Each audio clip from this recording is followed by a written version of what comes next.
Assalamu alaikum, my name is Imran Jan and you are watching my YouTube channel. Today I want to talk about the assassination of Arshad Sharif. A lot has been talked about it, and a lot will be talked and discussed and written about in the days ahead, in the months ahead, in the years ahead maybe. But something that is worth discussing here is the fact that right now, if you look at the facts right now in Pakistan, almost everybody has just one resounding conclusion, which is that let's just state it honestly. The conclusion is that perhaps the Pakistan army was behind his assassination. Perhaps it was the Pakistan army that lured him into a country where they could orchestrate this crime, such as Kenya, and they went ahead and killed him because he said he spoke truth to the power while he was still in Pakistan, and then he was told that how his life was still in danger, he had to leave the country. But and I'm also extremely upset and angry at why this happened, and the manner in which this happened, and the reasons why this happened, because he merely raised his voice. But it got me thinking. This is a perfect case of confirmation bias. We think, okay, he spoke something against the army, and it was just merely free speech that he could exercise in. And not to mention that in the past, he had done so many shows, highlighting the efforts and the services of the armed forces of Pakistan. But anyway, he said some things that upset some people, and that's why the army went ahead and killed him. That's like the understanding. That's like the subliminal perception. That's the message being conveyed. And I do want to warn that this could be the easiest conclusion, exactly what I was just referring to, the confirmation bias that we all think might be the case, and we all think that might be happening. Let me explain something. Before I delve deep into this, I do want to mention two of my most favorite thinkers, Albert Einstein and Steve Jobs. Steve Jobs said you can only connect the dots from the past, and Albert Einstein said imagination is more important than knowledge. I do want to use that because we may not have the knowledge of why he was killed and how he was killed, and the people who were behind, but we can use some imagination right now. That is in our control, that is in our hands right now.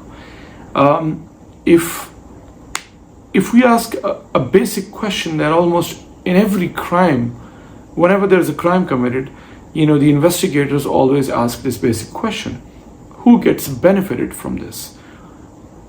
And it's definitely not the Pakistan army.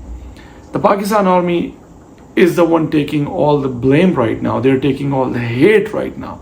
The country is seething with anger, and their target is the Pakistan armed forces. So they're not the one who are benefiting from this. Now, one might argue that, well, they are benefiting from quieting down someone who was speaking against them. If that's the standard, well then, just days ago in Lahore, in the city of Lahore, Manzoor Pashtun indulged in hate speech. He insulted the Pakistan's armed forces. He clearly, and the lunatic crowd that was there, also said some really awful things about the Pakistan army. Why are they alive then? What about Hamid Mir, the renowned Pakistani journalist, perhaps the most, I don't want to use popular one, but perhaps the most well-known journalist in Pakistan. He just a few months ago, maybe like a year ago, when Asatur was attacked, he stood next to him with a bunch of other journalists and indulged in a speech that was much harsher than we have ever seen coming from any journalist in Pakistan. He insulted the Pakistan Army's generals directly, speaking directly to them in the camera. What about that? Why is he alive? I can name many cases. Maryam Nawaz, every time she opens her mouth, ever since her father was removed by after the Panama Papers leaks, she always criticized and blamed and insulted the Pakistan Army's generals. What about that? So I can go on and on. I can give many such cases and stories where The Pakistan army was insulted by different people, but those people are still alive. So why would it be? What was so special that Arshad Sharif said that got the Pakistan Army's generals to go ahead and kill him? Rationally, right now it's a very charged and a very emotional time in Pakistan right now. We are all upset, but if you look at it rationally, it just doesn't add up. I'm not trying to sanitize the actions of the Pakistan Army. I have my own criticism against them, and you can check my articles. I've written a lot about that, but this one doesn't make sense to me. Here's a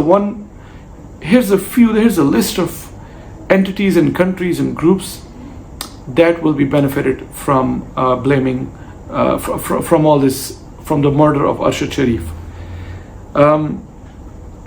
The murder of Arshad Sharif caused the people of Pakistan to start hating their beloved army. Who's benefiting from that? I can name a few.